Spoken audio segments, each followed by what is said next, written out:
We get in a little white bus. The driver says, "Welcome to Port-au-Prince, folks. I'm taking you from here to the Arcachon Leprosy Hospital." You know what? When I heard the words leprosy hospital, I thought, remember the Bible, the 10 lepers came to Jesus? They were all healed. They left. And then one came back to say thanks. The other 9 are out there wandering around town here somewhere. I don't know where they are. I didn't even see them this morning. But the other 9 are wandering around. Well, I know that leprosy in the Scripture is a bad disease. For you guys, you little guys who don't happen to know what leprosy is, it's a very bad disease where your fingers kind of turn gray, your fingernails begin to like fall out, and your nose will, and your ears will turn gray, and if you don't stop it, you die. It's a bad thing. That's how much I knew about leprosy. So I'm riding a little bumpy bus down the road, and we're on the way to this leprosy hospital, and we're here on a mission trip. We're going to help paint and do the other things that are needed there. Well, lo and behold, my heart is going boom, boom, boom, boom, boom, because I know that when I get back home, and I tell my wife Leah, there was a nurse, but she's not just a nurse, she's a Lutheran nurse. When I come home and tell my Lutheran nurse wife that I've been cavorting with lepers, Bob, you know, the garage out back in my house with a lock on the door, that's where Chuck is going to end up. I thought, this is terrible, why am I doing this? Well, we get to the leprosy hospital, run by 2 Canadian nuns. And then they have others. And Food for the Poor provides a lot of things for that leprosy hospital. 2 Canadian nuns meet us as we step off the bus. One of them is Sister Maria. And Sister Maria is approximately 3 feet tall. Now, and Canadian nuns, by the way, do not smile. There's not a hint of a smile on their face. They wear habits, black and white habits, looking at us. We get off the bus, and she says to us, "You're Americans, aren't you?" Now, there are 2 things you don't do when you get to a foreign country, Yvonne. Is Yvonne still awake there, Bill? Okay. Yvonne, there are 2 things you don't do. One is, you don't lie about where you're from, because for sure you'll get locked up. And Ellen, the other thing is, you don't start lying to nuns. If you lie to nuns, you're going to go right straight to India. You don't want to go there. And so we said, "Yes, sister, we're Americans." Good. She says, "Come in and sit down." Now remember, you and I, we're on this trip together. We've only been in the country 15 minutes. A nun is saying, "Sit down." I remember kids who went to parochial school when I was in grade school. They'd come home and talk about the ruler across the knuckles thing. I thought, "Uh-oh, we're going to get the knuckle thing. If we don't sit down, we sit there." And she said, "You're going to be here for a long weekend." Yes, I know it's going to be a long weekend. A long weekend. The lepers here, there are about 100 here. They are being cared for. Food for the Poor has provided for us all of the medication that they are on, and they have been cured. Those were the happiest words that I've heard so far since I landed and that's put down in my foot. They've been cured. That means 90 days of antibiotics will cure leprosy. And Food for the Poor provides all the antibiotics for that little hospital. Also, all of the food, all of the clothing, all of the medical staff is cared for, and we're here to paint the building and do some fix-up things. All this is done by Food for the Poor at no cost to them. That's part of where the $1 billion goes, to help those people who cannot help themselves. We call them the poorest of the poor. And then she said, "Well, at the end of the day, each of the days you're here, you'll be here 3 days. You'll be doing some gardening out on our lot behind because they grow all their own veggies and fruits. You'll be helping with the painting. You'll be reading. We read the Bible to them. We tell them biblical stories. They share part of their life with us. It's called ministry, folks. That's what we do. In the name of Jesus Christ, we're there doing ministry. And we're there because Food for the Poor, which is made up of Lutherans and Episcopalians and Roman Catholics and Methodists and Baptists, and I don't have enough fingers for everybody that participates in this. It's the kind of thing, Brent, that I always wanted to do when I was in Perry. Get everybody together and do this stuff together. And they say, "Oh, wait, we're Missouri Synod. We can't do that with you guys." We even have Missouri Synod as a part of it. It's wonderful. But anyway, there we are. At the end of the day, we all have a little community service. And then she said, "I want everybody to hug a leper." Well, I did. And I'm proud I did, because I got to know a couple who at the end of that time came to me and said, "Pastor Chuck, we're getting married.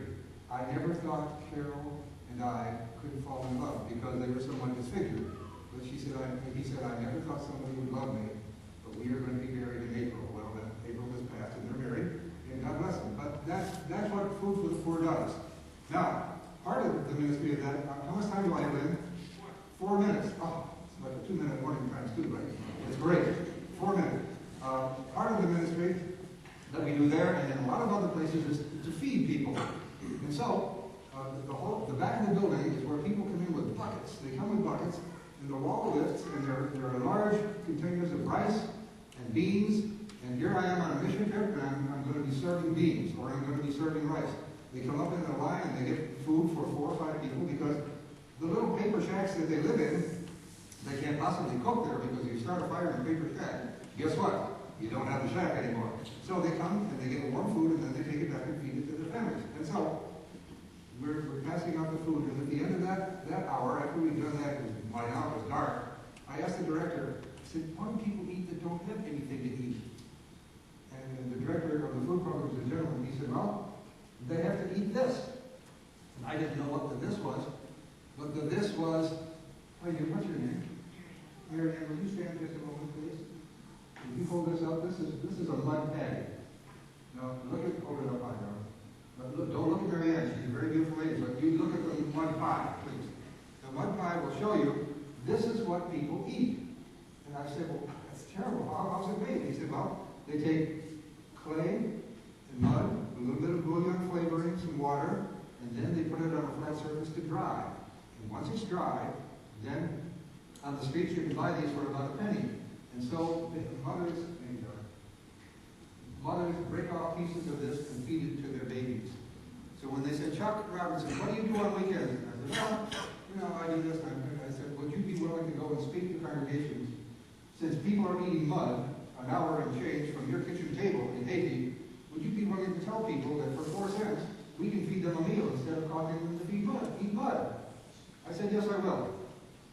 They said, good, you got a church for you to go to. And I said, great, I'll go there.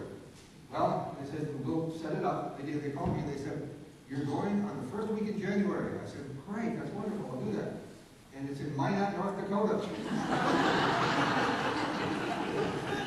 Now, I had never set foot in anything called North Dakota. I got to Minot, North Dakota on January the 10th was that Sunday. I got there the day of January 9th. I got off the plane. I was never so cold in my life. My wife had gone to the Goodwill to get me muddled to give jackets, and I didn't even have jackets before. We don't have jackets on it. She got me some kind of a coat to put on. I got off the plane. The pastor took me to her house. She and her husband are lovely people.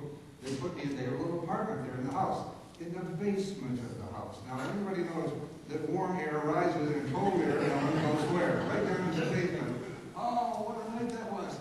I got up in the morning, there's a thermometer out the door, I don't know, on the wall, out the window. It said 40 degrees below zero. I told food for the poor, I'm a very nice person, but don't send me to Minot, North Dakota ever again in the winter. I'm not going there. And so, but I'm willing to do that because, how much time do I have now? 1 minute. I'm willing to do that because I know people are eating dirt. You and I can do something. In your bulletin, there's a little folder. In addition to, I'm inviting any of you who want to go on a 3 to 5 day pilgrimage to Haiti or Jamaica. We can work that out too, Pastor. Those are wonderful things. Maybe we can do that all together. It's a lot warmer than North Dakota, I'll tell you. But we can do that, and we can get started. But in your bulletin, there's a little folder. I'd like you to take that out. I'm going to ask you to unfold it all the way. And then, since Lutherans like to make noise in church, there's a little chair section. You just tear that down the middle like that. The part we're tearing off is an envelope. If you have 4 pennies, if you have 4 cents, I'd like you to put 4 cents in the envelope so you can feed the child. If you have $1, that'll feed 25 children. If you have $20, that'll feed, that'll feed almost 500 children. You can put that in that envelope. You can use cash. You can write a check. Push number 3. You can push number 3. That's not, okay. I'm almost over. Can you give me 30 seconds, Lynn? Okay. All right. That's why I picked you. I know you can do it. Now, you can write a check. If you write a check, make it out for FFP, Food for Poor, and indicate what kind of contribution this is. Remember, this is Thanksgiving week. When I get home, Bill, I know my wife is going to say to me, hey, we're going to buy a turkey. Guess what? I'm paying more than 4 cents for a turkey, 4 cents a pound for a turkey. But anyway, you can make a contribution. You can even use a credit card. Lift that flag, you can see what you say, Chuck, oh, I'm sorry, I forgot my credit card. No, that's no problem. Lean over to the person next to you, say, can I borrow your credit card?